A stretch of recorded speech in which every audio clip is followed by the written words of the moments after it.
আসসালামু আলাইকুম। সবাইকে শুভেচ্ছা জানাচ্ছি মাসুম মাহবুব।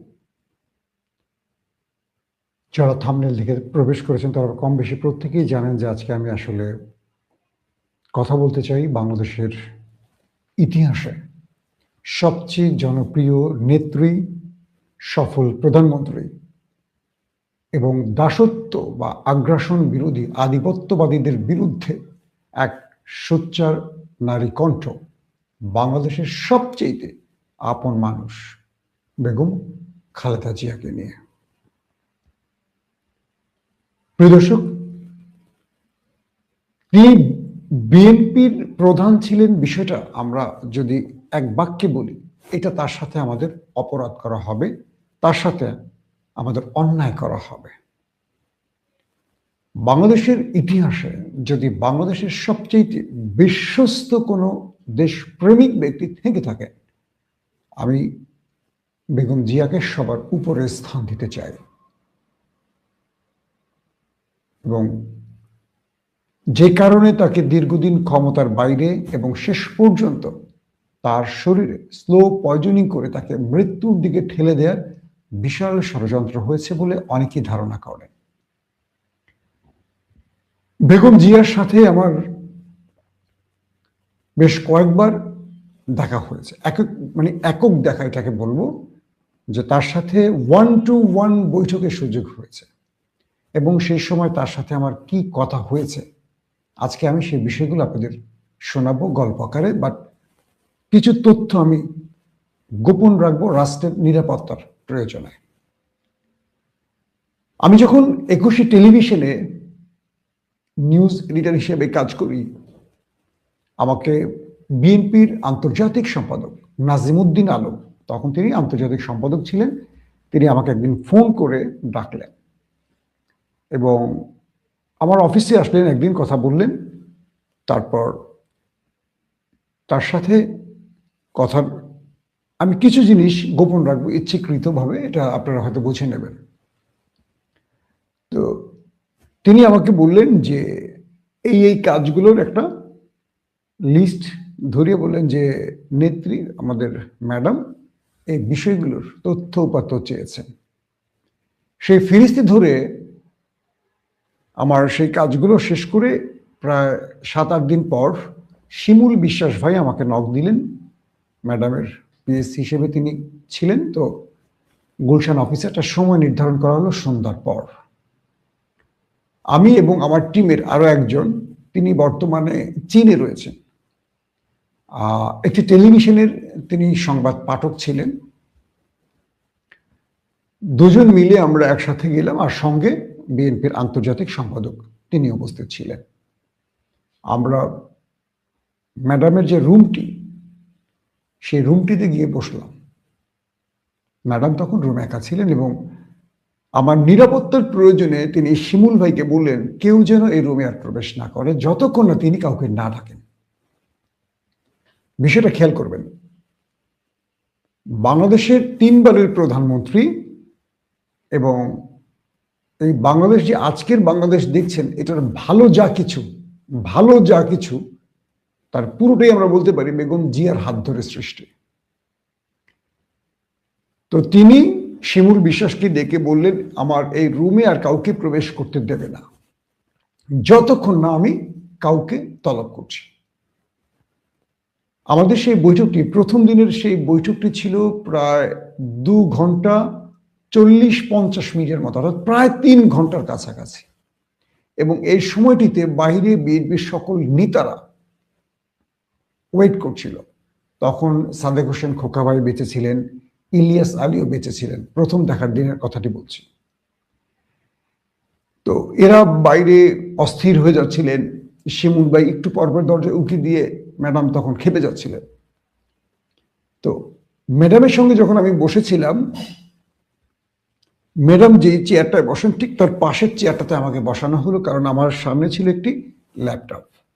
যে কাজগুলো নিয়ে আমি কৌশলগত কারণে সেই কাজগুলো নিয়ে আপনাদের বলবো না, বাট যে বিষয়গুলো শুধু উত্থাপন করে যাচ্ছে। তো ম্যাডাম আমাকে যখন একদম তার পাশে বসতে হলো, কেন আমার ল্যাপটপটিতে ম্যাডামকে আমি দেখাচ্ছি এবং হেডফোন কানের যে হেডফোন, এই যে বড় আকারে এভাবে দিতে হয়, সিম্পল না ভারী, সেই হেডফোনটা আমি ম্যাডামের কানে দিয়েছি এবং ঠিক তার কাছে বসে তো আমি তাকে একটার পর একটা প্রজেক্ট দেখাচ্ছিলাম ম্যাডামকে, এবং এই প্রজেক্টের উপর ম্যাডাম আলোচনা করছিলেন আর আমি নোট করছিলাম।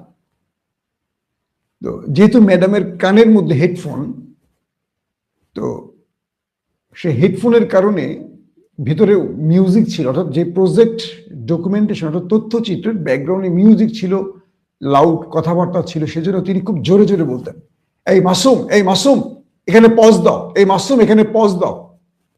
কথাটা আসতে না বলে জোরে বলতেন, কারণ তার কানের মধ্যে হেডফোন ছিল। তখন আমি আবার পজ দিতাম, দিয়ে আবার ম্যাডামের হেডফোনটা খুলতাম। ম্যাডাম খুব জোরে জোরে কথা বলতেন ওই সময়টা হেডফোন থাকার কারণে, আবার আমি নোট করতাম। তো ম্যাডামের চুলগুলো খুব সুন্দর এরকম ফুলানো ছিল, হেডফোন দেওয়ার কারণে তার চুলগুলো নেমে যেত। তো তিনি হাসতে হাসতে বলতেন, এই তোমার হেডফোন আমার চুলগুলো কি করছে দেখো, ঠিক করো ঠিক করো। আমি আবার দুষ্টুমি করে হাত দিয়ে ম্যাডামের চুল ঠিক করতাম। মানে আমাকে, মানে একটা ছেলে আর মায়ের যে রিলেশনটা, মানে বাংলাদেশের 3বারের প্রধানমন্ত্রী, যার কাছে যাওয়া মানুষের ভাগ্যের ব্যাপার, যার পাশে দাঁড়িয়ে মানুষ একটা ছবি তোলার জন্য এটাকে মানে অলিক কল্পনা মনে করে, ভাগ্যক্রমে আল্লাহর অশেষ রহমতে, আমি বলবো আল্লাহর অশেষ রহমতে, যে আমি তার পাশে 1 to 1 বসার সুযোগ পেয়েছি। আমার সামনে ওই বিএনপির একজন আন্তর্জাতিক সম্পাদক স্রেফ সামনে বসে আছেন একদম চুপচাপ করে। আমি আবার তাকে প্রজেক্ট দেখাচ্ছি, প্রজেক্টের বিভিন্ন ইস্যু আবার নোট করছি, তিনি কারেকশন দিচ্ছেন, এগুলো করছি, এটা করতে সময় লাগছিল। আমি যখন তার পাশে বসে তাকে প্রজেক্ট দেখাচ্ছিলাম, ম্যাডাম যখন এই প্রজেক্টগুলো দেখছিলেন, আমি তার মুখের দিকে তাকাতাম একটু পরপর আর ভাবতাম আমি কোথায় বসে আছি, কার কাছে বসে আছি, কার পাশে বসে আছি, এখানে বসার কি যোগ্যতা আমার আছে? এইভাবে আমার মতো করে বিএনপির মহাসচিবও তো মনে হয় বসার সুযোগ পান নাই কখনো। আল্লাহ আমাকে এই সৌভাগ্য দান করলেন। আমার চোখ ভিজে যাচ্ছিল আমি যখন, মানে আমরা তো খুব সাধারণ মানুষ, তারা তো সাধারণ না, তারা অসাধারণের মধ্যে অসাধারণ।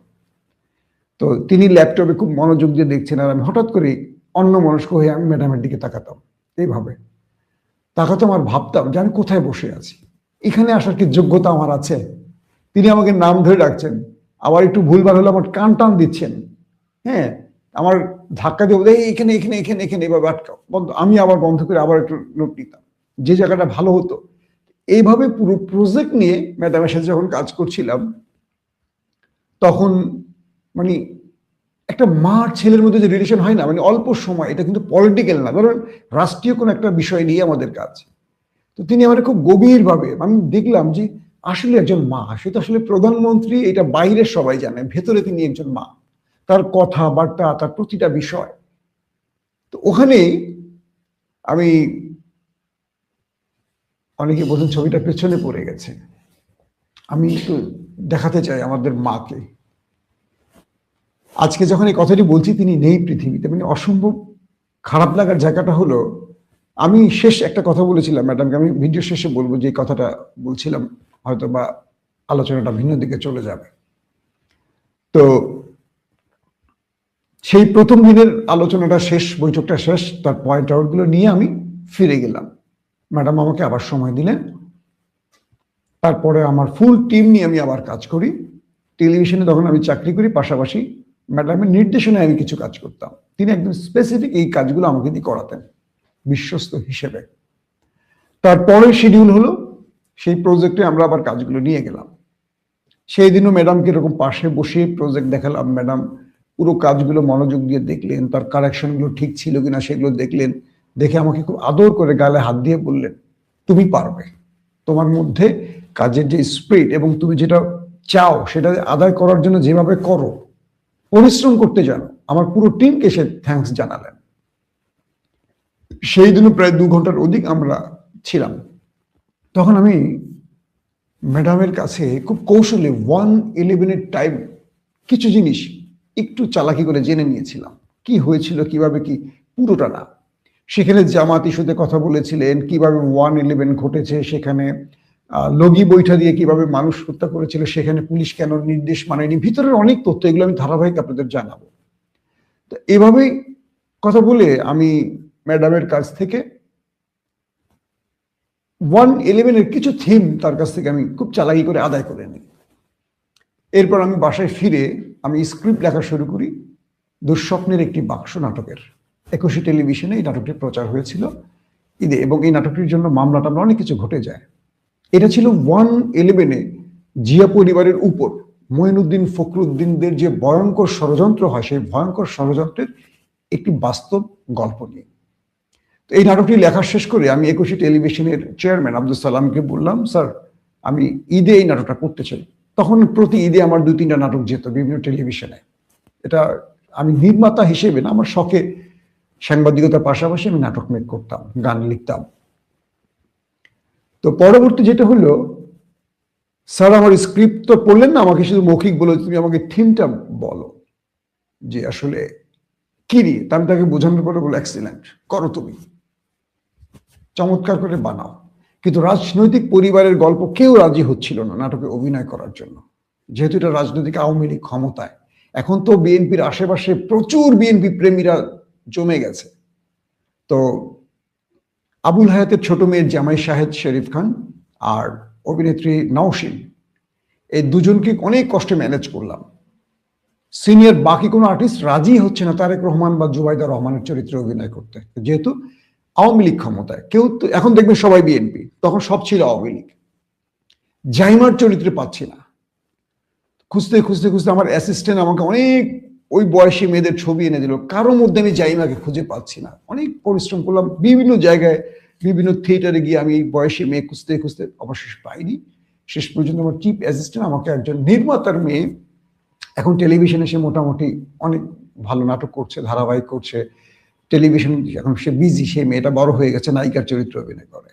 আমি নাটকের কিছু অংশ আপনাদের দেখাবো আজকে স্ক্রিনে, আমি আপনাদের দেখাবো সেই নাটকের অংশ যেটার গল্প বলছি। তো এই নাটকটা আমি বানাই। তো সেই মেয়েটাকে অবশেষে এক নির্মাতারই মেয়ে, এসে আমার চিফ অ্যাসিস্ট্যান্ট তাকে ম্যানেজ করে এনে দেয়, এবং তার বাবা আমার সাথে এসে কথা বলে আমি পুরো থিমটা বুঝে, সেও মানে জিয়া সাংস্কৃতিক সংসদের একজন, জাসাসের একজন ব্যক্তি, সে পরিচালক, থ্যাঙ্কস তাকে। তো তার মেয়েটাকে নিয়ে আমার এই গল্প, এই জার্নিটা শুরু করি। যেদিন আমার শুটিং, কি কারণে নায়িকা নওশিন আর স্পটে আসে না, সব এসে বসে আছে। আর বাসাটা যেহেতু আমার লন্ডনের গল্প আর বাংলাদেশের গল্প, অর্থাৎ খালেদা জিয়ার বাড়ি আর দেখাতে হবে তারেক রহমান যেহেতু লন্ডনে, দুটো জায়গার গল্প।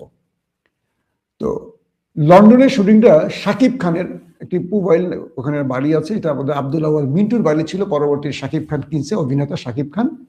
তো এই বাড়িটা আমি শাকিবকে ফোন দিয়া রিকোয়েস্ট করে নিয়েছিলাম। এই বাড়িটা অন্য একটা ফিল্মের শুটিং ছিল আমার গল্পের, এবং ঈদে যাবে নাটকটা। তো আমি শাকিবকে ফোন দিয়ে বললাম, শাকিবের সাথে পূর্ব থেকে আমার ভালো রিলেশন ছিল, একটা সময় বিনোদন ভিত্তিক করতাম হিসেবে। তো শাকিবকে বললাম, বন্ধু আমার বাড়িটা খুব সিরিয়াসলি লাগবে, এটা ঈদের নাটক, তুমি ফিল্মের শুটিং একদিন হলো পিছিয়ে দাও, মানে অন্য একটা ফিল্মের। তো শাকিব খান আমার অনুরোধটা রাখলো। রাখার পর আমি একদিন শুধু লন্ডনের দৃশ্যটা আমি ওই বাড়িতে করব, আর বেগম জিয়ার বাড়িটা উত্তরার কোনো একটা পয়েন্টে করব। যাক, একটু সেই নাটকের দৃশ্য দেখে বাকি গল্পে আসি, কারণ এখানে আমাদের নেত্রীর অনেকগুলো গল্প আপনাদের শোনাতে চাই আজকে আমি।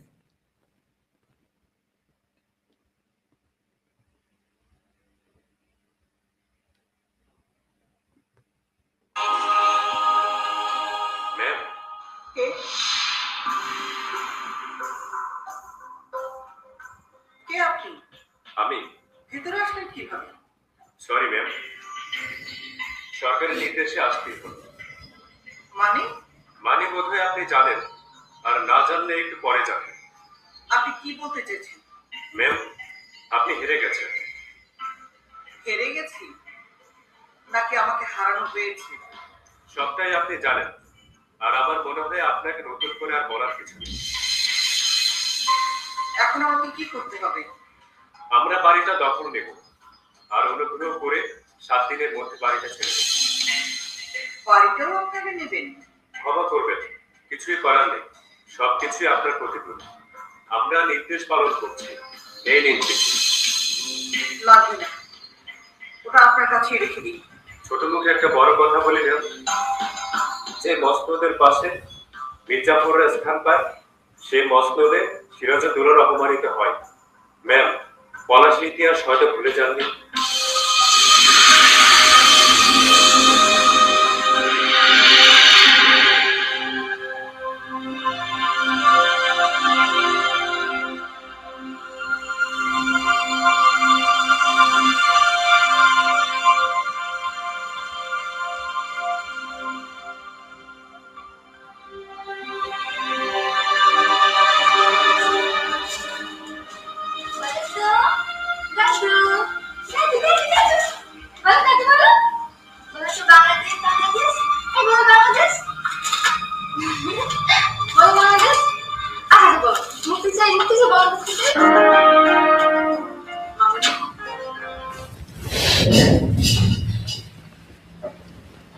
দর্শক, আমরা সেই 111 নিয়ে নাটকের কিছু অংশ আপনাদের দেখালাম। এখানে যাকে দেখেছেন খালেদা আক্তার কল্পনা, তিনি বেগম খালেদা জিয়ার চরিত্রে অভিনয় করেছিলেন। হয়তো আপনারা ইউটিউবে সার্চ দিলে নাটকটা পেতে পারেন, অথবা যদি আপনারা দেখতে চান একদিন আমার চ্যানেলে আমি সেই নাটকটা আবার দেবো। এটা 21শে টেলিভিশনের প্রচার হয়েছিল, যেটার কারণে মামলা হয়েছিল, অনেক ঝামেলা হয়েছে। 21শে টেলিভিশনের চেয়ারম্যানকে অনেক ভোগান্তি পোহাতে হয়েছে, বহুত কাহিনী তথ্য মন্ত্রণালয় ডেকে আমাকে একাধিকবার তলব করেছে, অনেক। যাক, সেই দিকে না যায়। এই নাটকটা যখন 1 ইয়ার হলো 21শে টেলিভিশনের ঈদে, আমাদের কি বলবো যে বাংলাদেশের সবচাইতে আপন মানুষটি যিনি আজকে নেই, বেগম খালেদা জিয়া, তিনি এই নাটকটি দেখেছেন। দেখে তিনি অনেক কেঁদেছেন নাটকটা দেখে। একদম তার 111-এর যে গল্পটা আমি তুলে আনার চেষ্টা করেছি, তিনি শিমুল ভাইকে বললেন মাসুমকে ডেকে পাঠাও। যাক, আমি আসলাম, আবার ম্যাডামের সাথে আমার আবার একটা দেখা। আমাকে বললেন যে এই গল্প তুমি কোথায় পেলে? আমি চুপচাপ একটু ভয় পেয়ে গেলাম যে আমাকে কোনো ঝাড়িটারি দিবে কিনা, কোথাও ভুল হলো কিনা, অথবা এই গল্প স্ক্রিনে আসছে এটা তিনি খারাপভাবে নেবেন কিনা। আমি খুব টেনশনে পড়ে গেলাম। তাই আমি বললাম যে ম্যাডাম, আমি একটা অনুমান থেকে এই গল্পটা তৈরি করছি। তিনি আমার চোখের সামনে তাকিয়ে বলল যে তোমার অনুমান এত গভীরভাবে ভিতরে প্রবেশ করলো কি করে? তাই আমি বললাম, ম্যাডাম, আমি যখন আপনার কাছে আসতাম ওই তথ্যচিত্রের কাজে, তখন মাঝে মাঝে আমি আপনাকে কিছু প্রশ্ন করে কিছু জিনিস পেয়েছিলাম, সেখান থেকে পুরো স্টোরিটা আমি তৈরি করেছি। উনি আমাকে মানে কি বলবো, চোখের সামনে, মানে আমার সামনে যিনি বসে চোখের পানি যখন পড়ছে, আর বললো যে তোমার নাটকটা অসাধারণ হয়েছে। মানে খুব বেশি আর কিছু প্রকাশ করতে পারলেন না। লন্ডন থেকে মিডিয়া সেল থেকে আমাকে একজন বললেন এই নাটকটা জুবাইদা আপাও দেখেছেন, জাইমাও দেখেছেন, তারাও কেঁদেছেন। সেই নাটকটার কথা বললাম। তৃতীয় দেখা, লাস্ট বেগম জিয়ার সাথে আমার যখন লাস্ট দেখাটা হয়, মানে 1 to 1, এছাড়া তো আরো অনেকবার হয়েছে আন্দোলন সংগ্রামে, তখন তার সাথে একটা লম্বা সময় কাজ করতে করতে একটা সময় তিনি আমাকে বললেন যে তুমি খুব সাবধানে থাকবা, তুমি এখানে আসো, লং টাইম থাকো, এটা আমার দলের মধ্যেও কেউ তোমার বিষয়টা যেন না জানে। তুমি কেন আসো, তোমাকে আমি কেন ডেকে আনি, আমার কাছে তোমার কি কাজ, এটা যেন আমার দলেরও কেউ না জানে। তোমাকে বাইরে গেলে কেউ প্রশ্ন করলে তুমি এড়িয়ে যাবে, আর তুমি খুব সাবধানে থাকবা। মানে তোমার নিরাপত্তার, মানে আমার নিরাপত্তার জন্য উনি খুব সতর্কভাবে আমাকে বোঝালেন। তখন তো জানেন গুম খুন ক্রসফায়ার শুরুটা হচ্ছে ওই সময়টা। সত্যিকার অর্থে এরপর থেকে আমাকে খুব ঝামেলা করতো, আমাদের এজেন্সি পথে ঘাটে বিভিন্নভাবে ঝামেলা করতো। একটা পর্যায়ে দেশ ছাড়তে তো হলো, শেষ পর্যন্ত দেশ ছেড়ে চলে গেছি। বেগম জিয়ার কাছাকাছি গিয়ে আমি যে বিষয়গুলো দেখেছি, বুঝেছি, কিছু বিষয় একটু বিশ্লেষণ আকারে তুলে আনা উচিত ছিল। উনি খুব, মানে কি বলবো, শব্দটা কিভাবে বোঝাবো, এত বেশি দেশপ্রেমিক ছিলেন, এটা আসলে ভাষায় প্রকাশ করার মতো না। অনেক ইস্যুতে আমরা তাকে যখন বলতাম, তার মানে পুরো বক্তব্যে বোঝা যেত উনি সবসময় দেশটাকে নিয়ে ভাবতেন কিভাবে দেশটাকে এগিয়ে নেওয়া যায়। হ্যাঁ, এটা সত্য, এই দলটার মধ্যে অনেক রকম লোক ছিল, কেউ দুর্নীতিবাজ, কেউ টাউট, কেউ সুবিধাবাদী, কিন্তু সবাইকে একটি প্ল্যাটফর্মে এনে তিনি দেশটাকে নিয়ে ভাবতেন। এই যে আজকে তারেক রহমানকে খাম্বা বলা হয়, এটা বলা হয়, ওটা বলা হয়, আমি আপনাদেরকে চ্যালেঞ্জ করে বললাম তারেক রহমান সজ্ঞানে 1 টাকার দুর্নীতি করেন। এখন আপনারা বলবেন দালাল, চামচা, এসব বলবেন। যারা তারেক রহমানকে কাছ থেকে দেখেছেন, যারা তার সাথে কাজ করেছেন, আমার সৌভাগ্য হয়েছে তার সাথে কাজ করার লন্ডনে, তার মধ্যে মানে একটা কাজে তিনি কাউকে যদি অর্থ দেন, এইটার একদম হিসেব রেখে, এবং তাকেও বলেন হিসেব। সেই দিন ছাত্র দলের দপ্তর সম্পাদক জাহাঙ্গীর আমাকে বলতেছে ডাকসু নির্বাচনে যে ভাই, যে আমাদের ভাই একটা টাকা দিলে সেটা প্রতিটা পয়সা পর্যন্ত আমাদের লিখে নোট রেখে তাকে দিতে হয়। এতটা স্বচ্ছতা তিনি আমাদের মধ্যে রাখেন, কিন্তু আমরা কি আসলে স্বচ্ছ? তিনি চান কি আর আমরা করি কি? তো তারেক রহমানকে নিয়ে বাংলাদেশের গণমাধ্যম, বিশেষ করে প্রথম আলো, ডেইলি স্টার যে গল্প কাহিনীগুলো তৈরি করেছে, এই গল্প কাহিনীগুলো তাকে আজ জাতির কাছে একটা অসৎ লোক হিসেবে প্রমাণ করেছে। কিন্তু আজ পর্যন্ত হাসিনার আদালত একটি প্রমাণ করতে পারেনি তারেক রহমান করাপ্টেড ছিল। কিন্তু হ্যাঁ, তারেক রহমানের এরিয়ার মধ্যে অনেকের নিয়ে অভিযোগ আছে, এটা আমি অস্বীকার করব না, অনেককে নিয়ে আছে। তবে তার একটা দুর্বলতা বলবো না, আমি জানি না, এটা বড় পরিমণ্ডলে হতে পারে। তিনি যাকে বিশ্বাস করেন তারা অনেকে তাদের ক্ষতি করেছেন, কিন্তু তিনি অনেক পরে বোঝেন। তিনি একটি ব্যারিয়ারের মধ্যে আটকে পড়েন। ধরেন তিনি লন্ডনে যখন ছিলেন, খুব কম সংখ্যক লোক তার সাথে দেখা করতে পারতেন। আমরা নিজেরা দেখেছি, আমাদের কাছে অনেক লোক আসতেন, একটু কিংস্টনে নিয়ে যাও না, একটু ভাইয়ের সাথে দেখা করতে, এগুলোর মধ্যে আমি কখনো যেতাম না। যেমন আরেকজন আছেন, এখন হয়তোবা আগামীতে তিনি প্রেস মিনিস্টার হবেন, তারেক রহমানের যিনি প্রেস সচিব আমরা যাকে বলি, শিবলি ভাই, খুব চুপচাপ টাইপের একজন মানুষ। অনেকে তাকে সিনে দেখবেন না, তিনি কিন্তু ভাইয়ের সাথে খুব গভীরভাবে মিশেন। ভাই তাকে দিয়ে অনেক কাজ করিয়েছেন, কিন্তু তিনি কখনো নিজেকে আলোচনায় আনেন না।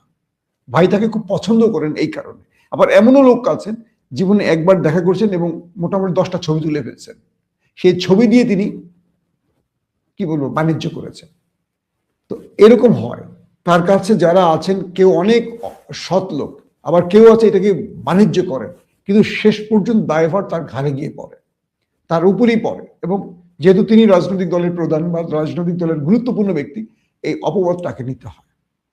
কিন্তু খুব খারাপ লাগে একটা বিষয়, আজকে এই নেত্রীকে, যিনি তার পুরো জীবনটা তিনি তার সন্তান হারালেন, স্বামী হারালেন এই দেশটার জন্য, এবং আমাদের শত্রু রাষ্ট্র যখন বুঝতে পারলেন বেগম জিয়া কখনো তাদেরকে আর অ্যাক্সেস দেবে না, এবং সব রকম ষড়যন্ত্র করে হাসিনাকে মসনদে বসিয়ে এই নেত্রীকে আর ক্ষমতায় বসতে দিলেন না। শুধু দিলেন না তাই নয়, তাকে জেলে নেওয়া হলো, তার শরীরে স্লো পয়জনিং করা হলো, এবং তাকে ধীরে ধীরে মৃত্যুর দিকে নেওয়া হলো। তাকে বিদেশে চিকিৎসা সুযোগটি পর্যন্ত দেওয়া হয়নি। যিনি বাংলাদেশটাকে আজকে দাঁড় করিয়েছেন, মাথা উঁচু করতে, মানে মাথা উঁচু করে দাঁড় করিয়েছেন, এই স্বনির্ভর বাংলার আজকের যিনি কিংবদন্তি, তাকে নিয়ে কথা বলছি। তিনি শেষ পর্যন্ত ভালো চিকিৎসা পাননি, তার সন্তানরা তার কাছ থেকে দূরে ছিল। কি একবার কল্পনা করেন তো, একটা বৃদ্ধ নারী, তার 2টো সন্তান, একটা সন্তান মারা গেছে, তাও মা দেখেননি, মা ডাক্তার শোনেননি দেশের বাইরে, আরেকটা সন্তান লন্ডনে, তিনি একা এই দেশটার মধ্যে কাটিয়েছেন। তার আপনজন কি? এই আমরা বাংলাদেশিরা, আমরা এই দেশের জনগণরাই তার সব ছিলাম। আমার সবচেয়ে আফসোস লাগে, আমার জীবনে একটা ছোট্ট শখ ছিল, হান্নান শাহ, বিএনপির যিনি একজন সিনিয়র নেতা ছিলেন, একদিন তার বাসায় গিয়ে চায়ের টেবিলে বসলাম। হান্নান শাহ বলতেছে যে, মাসুম, আমার জীবনে একটা শখ কি জানো? আমি ম্যাডামকে আরেকবার প্রধানমন্ত্রী চেয়ারে দেখতে চাই। মানে আমার এই স্বপ্নটা আমারও ছিল যে আমি হাসিনার বিদায়ের পর খালেদা জি একদিনের জন্য হলো প্রধানমন্ত্রী চেয়ারটায় বসবেন, তারও সেই চেহারা আমার দেখার খুব শখ ছিল। কিন্তু দেখেন, এমন একটা সময় তিনি বিদায় নিয়েছেন, এটা আসলে মানতে পারছি না। রক্তাক্ত হচ্ছে হৃদয়ের ভেতরটা, বোঝাতে পারছি না। যে সময়টা তাকে খুব বেশি প্রয়োজন ছিল, সেই সময়টা তিনি আমাদের মাঝে নেই, এটা এটা বোঝাতে পারছি না। আমি নেত্রীকে নিয়ে আমাদের আরো কিছু গল্প আপনাদের বলবো, আজকে একটা সাইডে চলে গেল, গল্পটা হয়তো ধারাবাহিক একটু গুছিয়ে বলার প্রয়োজন ছিল। খালেদা জিয়াকে আমি আমার নিজের কাছ থেকে যেটা দেখেছি, বাংলাদেশে আগামী 100 না 200 না 500 বছরেও আরেকজন খালেদা জিয়া জন্ম নেবে কিনা জানি না, যিনি এই দেশটাকে, আজকে যে বাংলাদেশটা আপনারা পেয়েছেন, একটা স্বাধীন বাংলাদেশ, এই দেশটাকে তিনি তার এই নেতৃত্বের মাধ্যমে ধরে রেখেছেন। কারণ বর্গীরা এই দেশটাকে, দখলদাররা এই দেশটাকে বারবার দখলের চেষ্টা করেছিলেন, কিন্তু খালেদা জিয়া সেই স্বপ্ন পূরণ হতে দেননি। তিনি যখন বিরোধী চেয়ারেও গত 16 বছর 15 বছর, তখনও তিনি টাফ টাইম দিয়েছিলেন সেই দেশটিকে এবং হাসিনাকে। তিনি আপোষহীন ছিলেন, কারো কাছে মাথা নত করেননি, কারো কাছে না। এইরকম মানুষ পাবেন যিনি নিজের সন্তানদের কোরবানি দিয়েছেন, দেশ ছাড়েননি। তার বিপরীতে যিনি ছিলেন, তিনি বারবার দেশ ছেড়ে পালিয়েছেন। খালেদা জিয়া এমন একজন ব্যক্তি, প্রতিটা দলের কাছে তিনি প্রিয়। প্রতিটি দল, আজকে দেখেন সোশ্যাল মিডিয়াতে প্রতিটি মানুষ তাকে নিয়ে কথা বলছে, সব শ্রেণীর মানুষ, সব পেশার মানুষ। এই বাংলাদেশকে ঐক্যবদ্ধ করতে যদি কেউ পারে, সে একজনই ব্যক্তি, বেগম খালেদা জিয়া, আর কেউ পারবে না। এটা আর কোনো দলের পক্ষেও সম্ভব না। প্রতিটি মানুষ তাকে মানেন, প্রতিটি মানুষ তাকে অভিভাবক মানতেন। তার জায়গাটা এমন এক জায়গায় পৌঁছে গেছে, তিনি বিএনপির না, তিনি বাংলাদেশের অ্যাসেট ছিলেন, সম্পদ ছিলেন। অনেকে মনে করেন তিনি বিএনপির চেয়ারপারসন, না, তিনি বাংলাদেশের সম্পদ, তিনি বাংলাদেশের অভিভাবক ছিলেন। যে যেই দলই করেন না কেন এই দেশ তার কাছে নিরাপদ ছিল। সবচেয়ে দুঃখের বিষয়, তিনি আজ আমাদের মাঝে নেই। কাল হয়তো স্বামীর কবরের পাশে তাকে সমাহিত করা হবে, আর কখনো তাকে দেখা হবে না, আর কখনো তাকে হয়তো আমাদের মাঝে আমরা আর কখনো পাবো না। এই দেশটার আগামী নেতৃত্বে তাকে আর খুঁজে পাবো না। কিন্তু তিনি যে কথাগুলো বলে গেছেন, বক্তব্যে দেশ নিয়ে যে পরিকল্পনা প্রকাশ করেছেন, আমরা বিশ্বাস করি আগামী দিন বিএনপি তার সেই পরিকল্পনার পথ ধরে এগোবে। যে দেশকে ঐক্যবদ্ধ করতে পেরেছেন, 20 দলীয় জোটকে এদিক ওদিক হতে দেননি এক খালেদা জিয়া, আজকে দেখেন সেই বিএনপির অবস্থা কি। নেতৃত্ব এমন একটি বিষয় সবার কাছে আসে না। কাজী নজরুল ইসলাম একজনই এসছেন, বিশ্ববিদ্যালয়ে পড়েননি, খুব বড় বড় বিদ্যালয়ে যাননি, কিন্তু তার কবিতা গল্প বিশ্ববিদ্যালয়ে পড়ানো হয়। তেমনি খালেদা জিয়া এমন একজন ব্যক্তি ছিলেন, স্বয়ং আল্লাহ তাকে বাংলাদেশের ভাগ্য পরিবর্তনে হয়তো পাঠিয়েছিলেন। তিনি একজনই আসবেন, হয়তো ক্যামব্রিজ, অক্সফোর্ড, হার্ভার্ডে তিনি পড়েননি, কিন্তু বাংলাদেশের জন্য আল্লাহ এই নারীকেই পাঠিয়েছিলেন, যিনি এই দুর্ভাগা জাতিকে উদ্ধার করবেন। আজকে তিনি আমাদের মাঝে নেই। আমরা তার রুহের মাগফিরাত কামনা করি, প্রত্যেকে তার জন্য দোয়া করবেন। আমরা চাই এই দেশ আবারও সৎ লোকের হাতেই যাবে এবং দেশপ্রেমিকদের হাতেই যাবে, যারা এই দেশকে আগামীতে একটা সমৃদ্ধ সুন্দর বাংলাদেশ হিসেবে আমাদের উপহার দিতে পারবেন। প্রত্যেকে ভালো থাকবেন। আল্লাহ হাফেজ। ওপেন দাইস মানে সত্যকে সত্য বলা, মিথ্যেকে মিথ্যে বলা।